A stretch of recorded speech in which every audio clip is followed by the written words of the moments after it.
سلام، من سعیده هستم و خوش اومدین به این ویدیو. امروز روز نمیدونم چندم از چالش 75 روز سخته و ما توی این 75 روز سخت یه چالش برای خودمون انتخاب کردیم. هر کسی چالش متفاوت رو انتخاب کرد و چیزی که من برای خودم انتخاب کردم این بود که در این 75 روز درگیر با یوتیوب باشم، تولید ویدیو بکنم، تولید محتوا بکنم و کلا خودم رو درگیر یوتیوب بکنم. و طی این حالا روزهایی که ویدیوهایی براتون آپلود شده در رابطه با برنامه‌ریزی، زبان خوندن، توسعه فردی و چیزای این مدلی ویدیو داشتیم. اما از اونجایی که یکی از ویدیوهای قدیمی کانال من در رابطه با کنکور زبان بود و خب من هم خودم سالها در زمینه مشاوره کنکور زبان فعالیت کردم، تصمیم گرفتم که یک ویدیوی جدید با تمام تغییراتی که احتمالاً کنکور زبان طی این سالهای اخیر داشته ضبط بکنم براتون و همه در واقع از 0 تا 100 کنکور زبان رو مفصل براتون توضیح بدم. تهیه محتوای این ویدیو خیلی زیاد از من زمان گرفت، یعنی اینکه ما نسبت به ویدیوی قبلی تا این ویدیو یکم چند روز ویدیو نداشتیم چون من حسابی درگیر آماده کردن محتوای این ویدیو بودم. همین موضوع هم احتمالاً 2 یا 3 پارت خواهد بود، پس اگه این پارت از ویدیوی کنکور زبان رو میبینید حتما پارت بعدی و پارت بعدیش هم ببینید.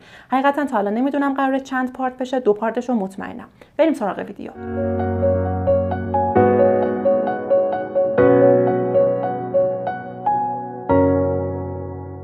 اگه میخوای کنکور زبان بدی ولی حسابی سردرگمی، هرچی جاهای مختلف رو چک میکنی، منابع مختلف رو چک میکنی، هر کسی یه چیزی میگه، هر کسی یه برداشتی داره و واقعا حسابی الان گیج شدی، سردرگم شدی، نمیدونی کی درست میگه کی غلط میگه، بدون که جای درستی اومدی. اینجا قراره 0 تا 100 رو با هم دیگه بررسی بکنیم، هرچی تغییر توی این چند سال اخیر داشته با هم دیگه بررسی بکنیم و ببینیم که از زمانی که شما تصمیم میگیری کنکور زبان بدی تا بعد از اینکه قبول میشی و 4 سال میری دانشگاه چه اتفاقایی میفته.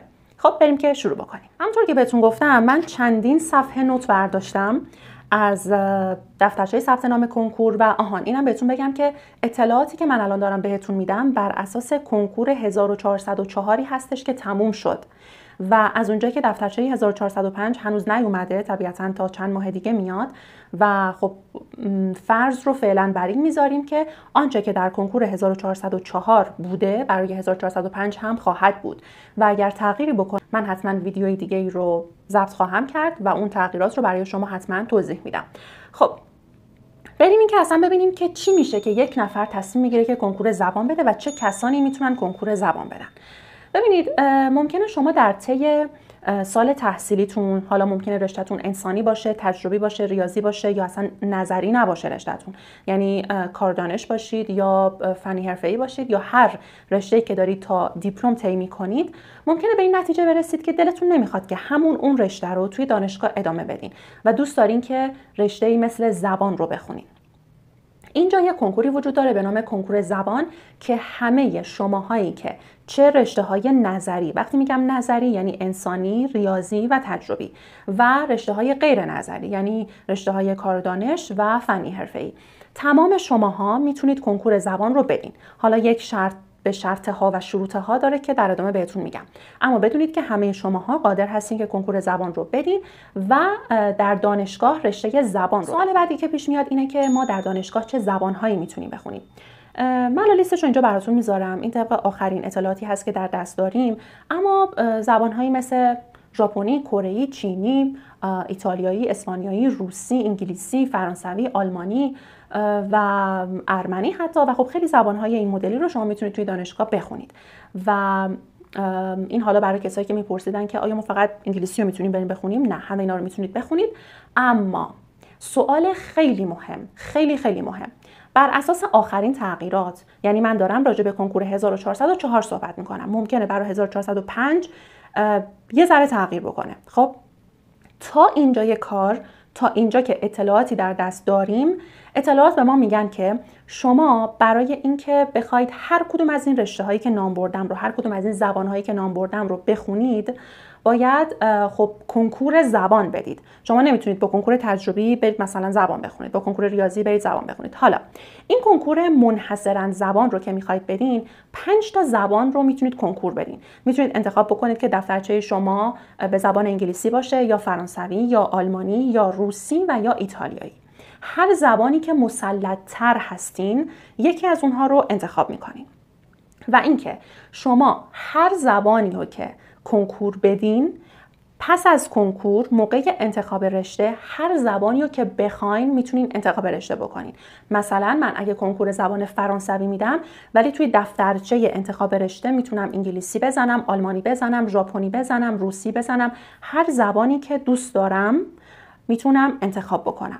پس اینجوری قبلا 1-2 سال اینطوری شد. اگه میخواین کنکور فرانسوی، اگه میخواین رشته فرانسوی بخونید باید کنکور فرانسوی بدین. اگه میخواین رشته آلمانی بخونین باید کنکور زبان آلمانی رو بدین. ولی الان برای کنکور 1404 فعلا تا اینجای کار این قانون برداشته شده و شما به هر زبانی که دفترچه کنکورتون باشه، اون مهم نیست، هر چی که باشه مهم نیست، میتونید موقع انتخاب رشته هر زبانی رو که بخواین انتخاب بکنید. این فکر میکنم مهمترین چیزیه که باید تا اینجای کار بدونین.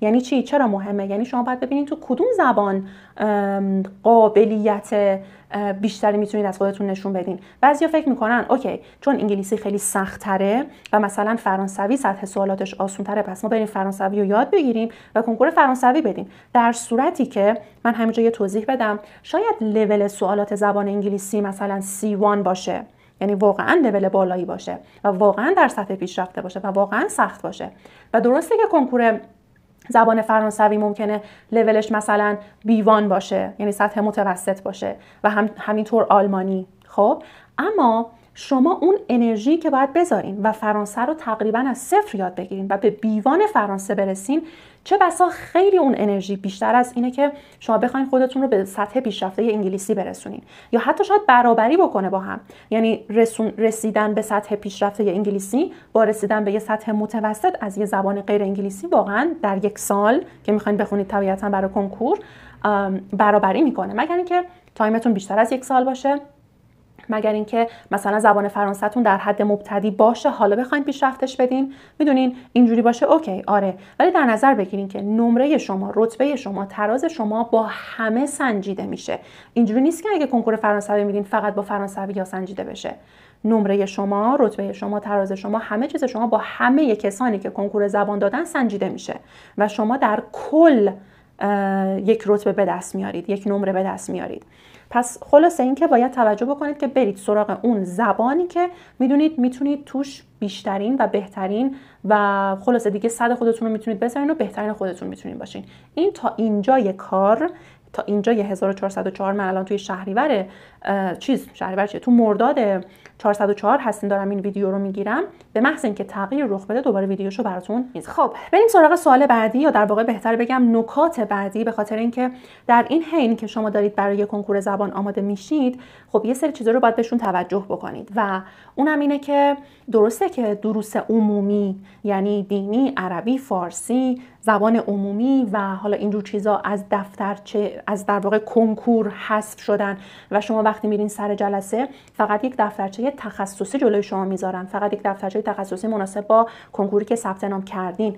اما اون دروس عمومی هم 100% صفر نشدن، 100% کنار گذاشته نشدن. چه بسا در واقع سوابق تحصیلی شما یه تأثیری روی این حالا کنکوری که دارین میدین داره. چطوریه؟ تا الان، تا سال 1404 به این شکل بودش که بچه‌های نظام جدید که در واقع میشن نظام 633 نظام جدیدی ها، اینطوری بودش که پایه 11همشون یعنی دروس نهایی که توی خرداد ماه امتحان میدن، این هم بهتون بگم که برای کنکور زبان شما فقط یه سری از دروس عمومیتون که میشن فارسی، عربی، دینی، زبان و سلامت و بهداشت برای سال 12 و فارسی، عربی، دینی، زبان، انسان و محیط زیست و تاریخ برای سال 11 اینا هستش که نمرش برای اون کنکورتون مستقیما در نظر گرفته میشه. من اسم این درس‌ها رو دوباره میگم چون راجبشون صحبت دارم. اما میخوام بدونید که مثلا بعضیاتون میپرسید که من میخوام کنکور زبان بدم، نمره زیستم رو هم باید ترمیم بکنم یا باید برم امتحان بدم یا باید ایجاد سابقه بکنم؟ میدونین این جور سوالا رو میپرسید. نه، کسی که میخواد کنکور زبان بده باید فقط دروس عمومیش رو توجه بکنه بهش برای اون درصدی که میخواد از سوابق تحصیلیش بگیره. خب تا اینجا پایه 11 10% تاثیر مستقیم داره توی کنکور، پایه 12 20% و کلا رو هم رفته 30%. اگر شما نظام قدیم بودین، یعنی نظامی که نظام جدید نه دیگه، نظام قدیم بودین، یعنی در واقع حواستون هم باشه که از سال 84 به این ور، 85 86 به این ور، باید برای پایه 11متون که پایه 11 نظام جدید باید برید ایجاد سابقه بکنید. توضیح میدم اینا رو که اون 10% دوباره موثره، دیپلمتون 15% و پیش دانشگاهیتون 5% که رو هم رفته 30%. همه اینا رو بیشتر توضیح میدم. اومدیم و در واقع شما شخصی هستین که فارغ التحصیل هستین. فارغ التحصیل من هی نگاهی جز نمی‌کنم چون همه اینا رو از توی دفترچه درآوردم، هی مجبورم اینجا رو نگاه کنم. اگه شما فارغ التحصیل شاخه‌های نظری، فنی حرفه‌ای و کار دانش هستین، اگه طلاب حوزه علمیه هستین، اگه قبل از سال 84 دیپلمتون رو گرفتین، مدرکتون رو گرفتین، اگه فارغ التحصیل مدارس بین‌المللی هستین، اگه گواهینامه معادل دوره متوسطه و پیش دانشگاهی رو دارین، یا سایر متقاضیانی هستین که سابقه تحصیلی ندارین و یا سابقه تحصیلیتون ناقصه.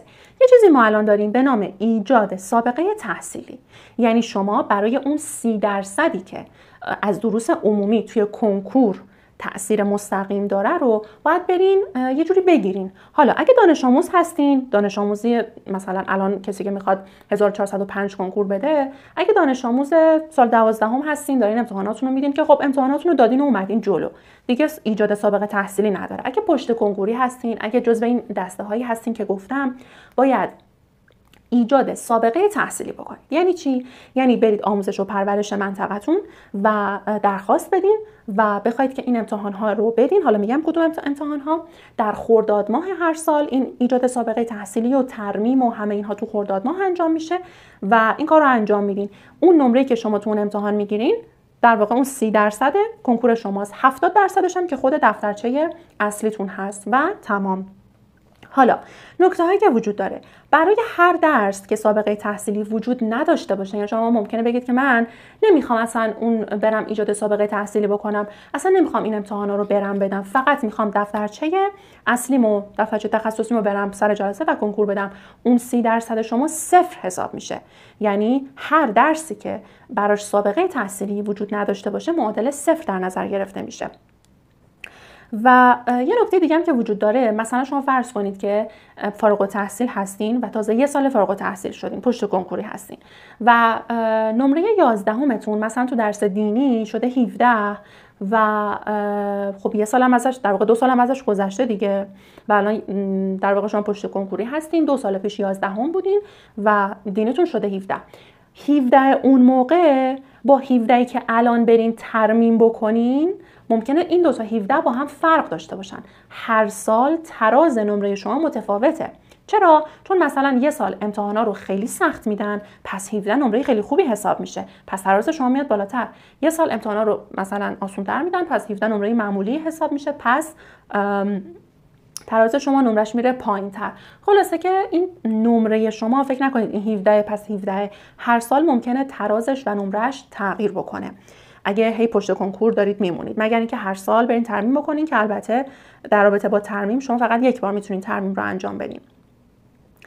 و در ادامه این که نمره‌ای که از اون حالا سوابق تحصیلیتون به دست میارین، از اون امتحانا و اینا که رفتین دادین، برای همون ساله.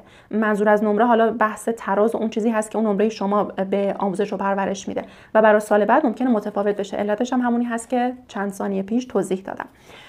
خب میدونم یکم نکات واقعا حوصله سر بره، ولی خب نکات خیلی خیلی مهمیه که اگه بهشون توجه نکنید یه موقع تاریخش میگذره، یه موقع ثبت نامش میگذره، یه موقع یه چیزی میشه که از دستش میدین و متاسفانه کسی که الان میخواد کنکور بده خیلی باید حواس جمع‌تر باشه نسبت به مثلا اون ویدیویی که 2 سال پیش گذاشتم، کسی که اون موقع میخواست کنکور بده. واقعا خیلی به نظرم پیچیده‌تر و سخت‌تر شده. خب دیگه در رابطه با چی بهتون بگم؟ پس یه جمع‌بندی بکنیم. این دقیقاً نثر صریح دفترچه است. میگه که همه متقاضیان باید دارای سابقه تحصیلی پایه‌های 11 و 12 مرتبط با گروه آموزشیشون باشن و در صورت عدم وجود این سابقه تحصیلی، همون اون 30%، با مراجعه به آموزش و پرورش برای ایجاد آن از طریق شرکت تو امتحانات نهایی نظام جدید که وزارت آموزش و پرورش برگزار میکنه باید اقدام بکنن. پس این که شما میپرسید ما کجا باید بریم اداره آموزش و پرورش. این که چه درس‌هایی رو حالا باید ترمیم بکنید. خب ببینید من اینو دارم تا کنکور 1404 میگم، یعنی ما وقتی وارد کنکور 1405 بشیم نه تنها پایه 11 و 12 درصدهایی رو به خودشون اختصاص میدن برای اون سابقه تحصیلی و اینها، برای اون دروس عمومی، بلکه من فکر میکنم به احتمال خب بسیار قوی سال دهم هم اضافه میشه.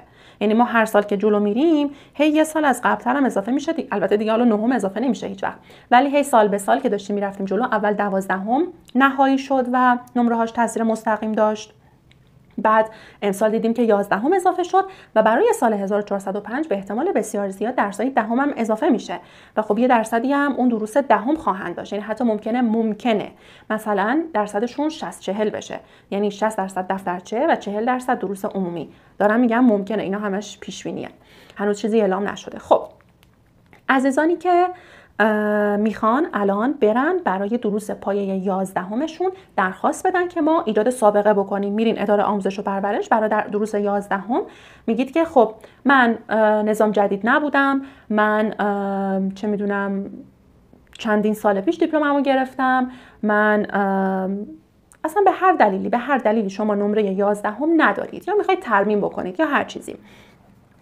باید دروس فارسی، عربی، دینی، زبان عمومی، انسان و محیط زیست و تاریخ معاصر رو، این 6 تا درس رو برای سال 11 باید شما ایجاد سابقه بکنید. حالا خیلی اینجا رو دقت بکنید، خیلی بچه‌هایی که کار و دانش و فنی حرفه‌ای هستین، زبانی که شما، زبان عمومی که به شما تو مدرسه درس میدن با اونی که به بچه‌های رشته‌های ریاضی و تجربی و انسانی درس میدن فرق میکنه. شما دقت بکنید که هر رشته‌ای که هستین، فارسی و عربی و دینی و زبان و انسان و محیط و زیست و تاریخ معاصرتون باید برای بچه‌های یا ریاضی یا تجربی باشه، یا بچه‌های ریاضی یا بچه‌های تجربی. اوکی؟ نه که برید زبان خود رشته خودتون رو بخونید، یا برید مثلا عربی هم همینطور، عربی هم کتاب شما نصفه نسبت به بچه‌های ریاضی و تجربی، پس شما باید دروس ریاضی و تجربی رو بخونید. بچه‌هایی که رشته انسانی هستن، عربیشون رو باید همون تخصصی رشته خودشون رو امتحان بدن. بچه‌هایی که رشته معارف هستن همینطور، عربی مختص رشته خودشون رو. و برای درس دینی اون بچه‌هایی که رشته معارف هستن باید تخصصی رشته خودشون رو امتحان بدن برای اون ایجاد سابقه. و برای درس تاریخ معاصر هم همینطور، بچه‌های معارف باید درس تخصصی خودشون رو امتحان بدن. ولی بچه‌های دیگه باید این 6 تا درس رو که می‌خواید امتحان بدین برای بچه‌های یا ریاضی باشه یا تجربی، نباید برای رشته خودتون رو برید بخونید. منظورم بچه‌های کار و دانش و فنی حرفه‌ایه.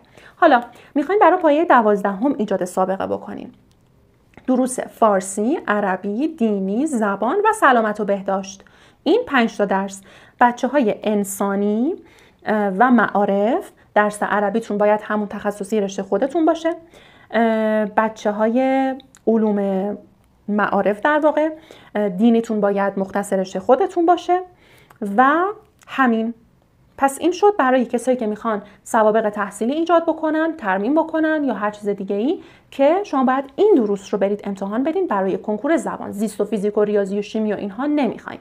همین اینها دقت هم بکنید که یه عربی اشتباه رو امتحان ندین، یا یه فارسی اشتباه رو امتحان ندین، یه تاریخ اشتباه رو امتحان ندین. دقت بکنید به چیزایی که گفتم. حالا اینا مرتبط با کنکور 1404. ان شاءالله اطلاعات 1405 هم بیاد، قطعاً پایه 10 هم اضافه میشه. خب نکته بعدی اینه که ممکنه براتون سوال باشه که ما کسانی هستیم که کنکور دادیم، قبول شدیم، سال اولمون رو در واقع سال اولمون، حالا بزنید اینجوری بگم، سال اولمون یعنی ترم 1 و 2 هستیم، آیا ما میتونیم توی همین زمان که ترم 1 و 2 هستیم ثبت نام کنیم برای کنکور سال بعد؟ خیر، طبق آخرین اطلاعات شما نمیتونید. باید ترم 1 و 2 تون رو تموم بکنید، بعد که وارد سال دوم دانشگاهتون شدین، قبل از ثبت نام کنکور که حالا هر موقع که هست، مثلا اگه تو بهمن ماهه، شما قبل از بهمن ماه باید انصراف داده باشین از دانشگاهتون. اگر که دانشگاه دولتی هستین، دانشگاهی هستین که دارین براش پولی نمیدین، خب پس شما سال اولی که تو دانشگاه هستین، ترم 1 و 2، نمیتونین ثبت نام بکنین برای کنکور سال بعدش و باید اجازه بدین به سال دوم دانشگاهتون که رسیدین انصراف بدین قبل از اینکه به ثبت نام کنکور برسیم و اون موقع میتونید ثبت نام بکنید و حالا برای سال بعدترش کنکور بدین. اگر دانشگاهایی هستین که بابتش پول میدین، یعنی دانشگاه آزاد، غیر انتفاعی، پیام نور، نمیدونم علمی کاربردی، هر کدوم از اینا هستین اوکیه و میتونین تو همون سال اول برین و دوباره ثبت نام بکنین و کنکور بدین. یعنی در واقع فکر کنین الان ترم یکتون تموم شده، ترم 2 هستین دارین شروع میکنین، همون موقع ثبت نام کنکور هم هست، ثبت نام میکنین، ترم 2 تون که تموم بشه تقریبا کنکور هم رسیده و میرید کنکور میدین. بچه‌هایی که حتی رشته‌های پزشکی و پیراپزشکی دانشگاه آزاد باشن هم نمیتونن این کار رو انجام بدن، یعنی باز باید یه سال صبر بکنن و بعدش حالا انصراف بدن و اینها. خب نکته بعد اینه که آخرین باری که کنکور برگزار شد رشته‌های هنر و زبان در یک تایم برگزار شدن، پس شما نمیتونید که همزمان دو تاشو ثبت نام بکنید، یا کنکور هنر یا کنکور زبان. در واقع شما یکی از سه رشته اصلی رو میتونید انتخاب بکنید، مثلا ریاضی، سه رشته اصلی چیه؟ ریاضی، انسانی و تجربی. هنر و زبان دوتا رشته چی میگن؟ شناور هستن. پس شما مثلا میتونید ریاضی رو ثبت نام کنی و زبان، کنکور زبان، تجربی رو ثبت نام کنی و زبان، مثلا انسانی رو ثبت نام کنی و هنر. یکی از این ور، یکی از این ور. نمیتونی هم هنر و هم زبان دوتاشو با هم ثبت نام بکنی، چون اینا در یک بازه زمانی برگزار میشن. طی آخرین سالی که گذشت، چون کنکور 2 بار در سال داشت برگزار میشد، شما میتونستین توی نوبت اولش بیاین مثلا کنکور زبان رو ثبت نام بکنین، توی نوبت دومش کنکور هنر رو ثبت نام بکنین. ولی خب چون که احتمالاً از امسال دیگه اینجوری نخواهد بود، حالا هنوز معلوم نیست، شاید دیگه نشه این کارو کرد. نکته بعدی اینه که کسانی که متقاضی دانشگاه آزاد هم هستن، همین ثبت نام همین این کنکور رو باید انجام بدن، یعنی در واقع به همین کنکور رو باید بدن. شما وقتی این کنکور رو میدین، بعدش هم میتونید دانشگاه‌های دولتی رو انتخاب بکنین، هم دانشگاه‌های آزاد. پس اینجوری نیست که کنکور دانشگاه آزاد جدا باشه، قبلا جدا بود ولی الان دیگه جدا نیستش. خب اینم بهتون بگم که اجازه ایجاد و ترمیم حالا درس فقط یک باره، اونم فقط در خرداد ماه. و البته متقاضیان قبل از سال 1402 که ترمیم کردن بهشون اجازه داده میشه که یک بار دیگه ترمیم رو انجام بدن، فقط به اونها اجازه داده میشه. بقیه فقط یک بار میتونن این ترمیم رو انجام بدن. خب من اغلب چیزایی که از دفترچه در آورده بودم رو بهتون گفتم، چون میگم واقعا قوانینی بودن که شدیداً تغییر کرده بودن نسبت به چند سال پیش و باید دقیق میرفتم مطالعه میکردم، در میآوردم براتون. اما بریم سراغ نکات شیرین‌تر کنکور زبان. خب تا اینجا راجع به قبلش صحبت کردیم، این که من اوکی از زمان حالا 10 تا 12 بالاخره شما این 3 سالتون قراره که توی اون کنکوری که میخواین بدین، فرقی هم نمیکنه که چی، هر 3 سال توش درگیرین. یکی از بدیهای جدید کنکور همینه دیگه، قبلا شما فقط سال آخر رو درگیر میشدین، الان هر 3 سال رو درگیر هستین، چون اون امتحانای نهایی که میرید میدین، خب اینا نمره مستقیمی داره روی نمرتون، روی ترازتون، روی رتبتون و همه اینها، و باعث میشه که خب هر سال انگار دارید میجنگید برای اون کنکور، برای اون رتبه، برای اون دانشگاه. خلاصه که هر سالتون بسیار مهمه. و حالا برای کنکور زبان خوبیش اینه که شما فقط یه سری دروس عمومی رو باید حسابی براش تلاش بکنین و اگه نمراتتون توی بقیه دروس بیاد پایین‌تر اشکالی نداره. نمره معدل شما مهم نیست، نمره کتبی شما روی برگه مهمه، چیزی که رو برگه میگیرید مهمه. این از این قضیه. پس ما میدونیم که تا قبل از کنکور چیکار بکنیم برای ایجاد سابقه تحصیلی و حالا این دروس عمومی و اینها. میرسیم به درس تخصصی. من 1 سال، 2 سال، 3 سال فاصله دارم تا کنکور زبان، میخوام رتبه‌ام خیلی خوب بشه، چیکار کنم، چیکار نکنم و چه کتابایی رو بخونم و همه این مسائل.